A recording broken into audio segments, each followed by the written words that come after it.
आज अगर किसी को ताकत दे दी जाती है तो वो बुलडोजर चला देता। ताकत मिले, कोई आदमी आरोपी है, घर पे बुलडोजर चला दो। सिर्फ किसके घर पे? ये टोपी और दाढ़ी वाले का घर है, बुलडोजर चला दो। इस मस्जिद के ऊपर तीसरे माले की मस्जिद है, अवैध निर्माण किया गया है, बुलडोजर चला दो वहां पर भी। ताकत का मिसयूज, हमने कहा कि हमारे नबी के पास ताकत थी, उसके बावजूद भी मिसयूज नहीं किया, गलत इस्तेमाल नहीं किया है। हम उस नबी के गुलाम, हम उस नबी के आशिक हैं, हम उस नबी से मोहब्बत करते। लेकिन हम मुसलमानों, हमारा क्या तरीक़ा और हमारा क्या फरीज़ा बनता है? साल में एक मर्तबा जलसा कर लेने से, एक मर्तबा रबीउल अव्वल के महीने में नबी की आमद की वजह से अगर सिर्फ इसी को हमने बेस बना लिया है तो बहुत बहुत गलत फैसला है। नींद हराम हो गई है। महाराष्ट्र वालों ने कदम जो उठाया है, 17,000 सिर्फ गाड़ियां हैं, एक गाड़ी के अंदर में 4 से 5 लोग हैं। अंदाजा लगा सकते हैं कि भाई कितने, कम से कम लाख तो, कई 1 लाख का तो तकरीबन मजमा गया होगा। हिम्मत और जुर्रत दिखाई उन्हें, खाना नाश्ता पानी सब वो आज जो आता है बोल कर चला जाता। हम कुछ बोलेंगे तो हाथ में हथकड़ी, भगवा रंग का कोई पहन कर कुछ बोलेगा तो कुछ नहीं। मुजद्दिद अल-फ़सानी ने मेहनत की, औरंगजेब अकबर की नस्ल में से है। कितने बड़े अल्लाह वाले पैदा हुए। इमाम तहतानी, he was located at Saudi Arab, उन्होंने ख़त लिखकर भेजा और यूँ कहा कि अगर 5वां खुलफ़ाए राशिदीन को, दुनिया को अगर देखना है तो वह औरंगज़ेब रहमतुल्लाहि अलैह को देख ले, इसलिए कि उससे बेहतर, उससे बड़ा आज तक हुक्मरान पैदा नहीं हुआ खुलफ़ाए राशिदीन के बाद। 5वां खुलफ़ा औरंगज़ेब रहमतुल्लाहि अलैह। एक आदमी की मेहनत थी। आज गूंगे और बहरे बनने से काम नहीं चलेगा। आपकी नबी की शरीयत और सुन्नत पर उल्टे सीधे अल्फाज बोले जाते, तौहीन आमेज़ कलिमात कहे जाते। जितना हो सके खुल कर लोगों के सामने में कानून के दायरे में रहकर अपनी बात रखिए, अपनी शरीयत की बात रखिए। रिवायती बातों को भुलाकर, पुराने तरीक़ों को छोड़कर नए ज़माने में नए तरीक़े की ज़रूरत पड़ेगी। मैदान में निकलकर नबी पाक अलैहिस्सलातु वस्सलाम के झंडे को, इस्लाम का क्या झंडा है हम लोगों को ये भी नहीं मालूम। मुसलमानों का झंडा, देश का झंडा तो तिरंगा है, मुसलमानों का कौन सा झंडा हम मुसलमानों को ये भी नहीं मालूम। मुसलमानों का झंडा समझते हैं कि हरा कलर का है। याद रखो मुसलमानों, हरा कलर का झंडा इस्लामी झंडा नहीं है। इस्लामी झंडा जैसे हिंदुओं का भगवा झंडा उनका धार्मिक झंडा है, ऐसे मुसलमानों का जो इस्लामी झंडा है वो 2 मिलता, ब्लैक एंड वाइट, यानी काला और सफेद। जमीयत का जो झंडा है वो इस्लामिक झंडा है। अल्लाह के नबी अलैहिस्सलाम जब मक्का से मदीने से मक्का जा रहे थे, फतह करने मक्का को, फतह करने मक्का के लिए निकले। नबी पाक अलैहिस्सलाम तो उस वक्त जो झंडा था, कई लोगों के हाथ में झंडे थे, तो उस झंडे का जो कलर और जो रंग था वो सफ़ेद था और काला था और धारी थी।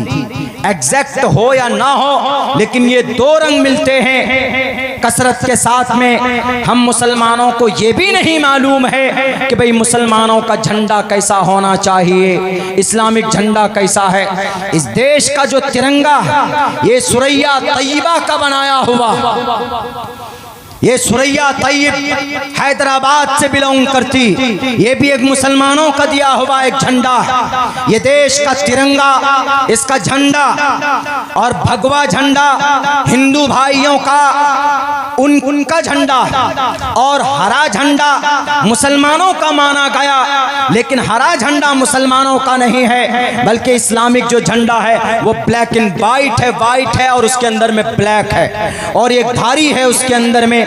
और आज उसकी सही शक्ल आपको देखनी है तो जमीयत उलमा हिंद का झंडा देख लीजिए। उस सदर साहब ने, उस चेयरमैन ने ये कहा कि मौलाना आप एक बात बताइए, आप नबी के बारे में इतना कुछ बोलते हैं, जब आपके नबी का इंतकाल हुआ, हमने पढ़ा है किसी किताब में, तो आपके नबी के घर में जो चराग रोशन हो रहा था, जो जल रहा था, उस चराग में जो तेल डाला गया था तो एक यहूदी से लेकर तेल डाला गया था। यानी अल्लाह के नबी की जिंदगी में आप अलैहिस्सलाम ने बहुत ज्यादा वुसात और खुशहाल जिंदगी नहीं गुजारी। नबी पाक अलैहिस्सलाम खाने की फरावानी हो, तेल की फरावानी हो, कपड़ों की फरावानी हो, गाड़ी की फरावानी हो, नहीं, आप अलैहिस्सलाम ने पूरी कोशिश की है कि फाक़े की जिंदगी मोहम्मद रसूलुल्लाह की गुजरे। कि जब मोहम्मद का इंतकाल होता है तो चराग में तेल डालने के लिए वो एक यहूदी से मांगा जाता है, और लेकिन नबी की दीवार पर 9 की 9 तलवार लटकी हुई थी। तो इससे साफ पता चलता है कि आपके नबी लड़ाकू थे, जाबाज थे, लड़ने वाले थे, जिहादी थे, जंगबाज थे। ये अल्फाज इस्तेमाल किए जाते हैं। हम में से बहुत सारे नौजवानों को, हम में से बहुत से मुसलमानों को नहीं मालूम। हम अगर बोल दें हम सिर्फ पीछा छुड़ाने में रह जाते। नहीं, हमारे नबी पाक अलैहिस्सलाम ने जंग नहीं लड़ी। आप अलैहिस्सलातु वस्सलाम ने कहो कि जंग लड़ी। 27 ग़ज़वात में से 9 में जंग की नौबत आई। आप अलैहिस्सलाम जंग में शरीक हुए, लेकिन ये कहो कि नबी पाक अलैहिस्सलाम ने अपने हाथ से किसी इंसान का एक कतरा खून नहीं बहाया। इंसाइक्लोपीडिया ब्रिटानिका उठाकर देखो, दुनिया की सबसे ओल्डेस्ट किताब कही जाती है संस्कृत जुबान के अंदर, पुराण उठाकर देख लो, भविष्य पुराण, कल की पुराण, मत्स्य पुराण, भागवत पुराण उठाकर देख लो। नबी पाक अलैहिस्सलाम ने किसी का भी एक कतरा खून तक नहीं बहाया। नबी ने जंग लड़ी है, ये बात झूठ नहीं है। आप अलैहिस्सलाम जंग लड़ते थे और पीछे नहीं हटते थे। आप अलैहिस्सलाम हर मुश्किल हालात का सामना आपने किया। हम और आप तो नामी मुसलमान हैं, आप सही मुसलमान तो वो थे। इतनी मेहनत और मशक्क़त की, इसीलिए अल्लाह तबारक व तआला ने उनको कुरान करीम के अंदर पैगाम दिया, उलाइका हुमुस सादिक़ून उलाइका हुमुल मुफ़्लिहून रज़ियल्लाहु अन्हुम व रज़ू अन। आज हम तो सिर्फ नामी मुसलमान, मेरा नाम अब्दुल्ला अब्दुर्रहमान है, आप कहिए बुज़दिल मत बनिए, लेकिन बताइए ये तरीक़ा आपको आना चाहिए कि दुनिया के लोगों, कभी ज़रूरत पड़ जाए तो जंग ज़रूरी हो जाती। अगर आपके नबी पर एतराज करता है, अगर हमारे हिंदू भाई को, सनातन धर्मी भाई को एतराज है, तो उठाइए श्रीमद् भगवत गीता का पहला मंत्र जंग से शुरू होता, जिसके अंदर कहा गया धर्म क्षेत्र कुरुक्षेत्र समवेता योत्सवः मामका पांडवाश्च किम कुर्वत संजयः। कौरव और पांडवों के बीच में लड़ाई हुई थी। कई महीनों तक ये जंग लड़ी गई थी, ये जंग हुई थी और ये युद्ध चला था कई महीने तक। 2 भाइयों के बीच में, 2 खानदान के बीच में लड़ाई हुई थी। बेटा बाप एक है लेकिन खानदान 2 है, एक तरफ कोरु का खानदान, एक तरफ पांडु का खानदान। श्रीमद् भगवत गीता के शुरू के अंदर में जितने भी श्लोक आप देखेंगे वो सब जंग के ऊपर है।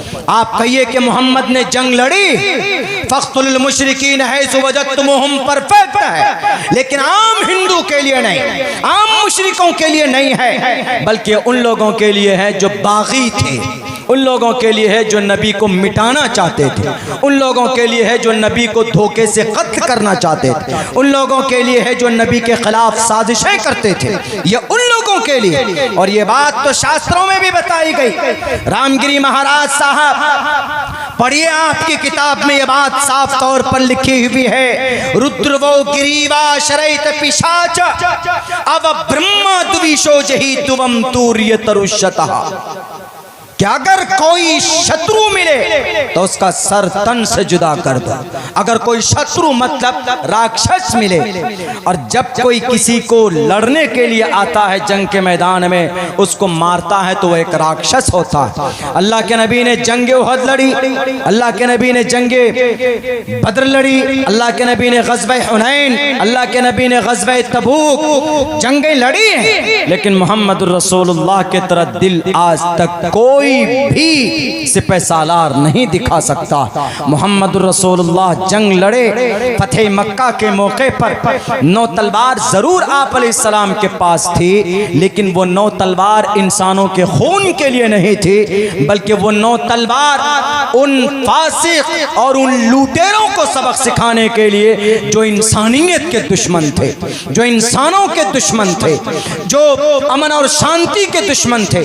आप अलैहिस्सलाम मक्का से, मदीना से मक्का चलते हैं फतह करने के लिए। एक सहाबी ने ऐलान किया, अल-यौम यौमुम मलहमा, आज लड़ाई का दिन है, आज तो गोश्त काटने का दिन है। मलहमा गोश्त के आते हैं, आज तो हमारी तलवार है।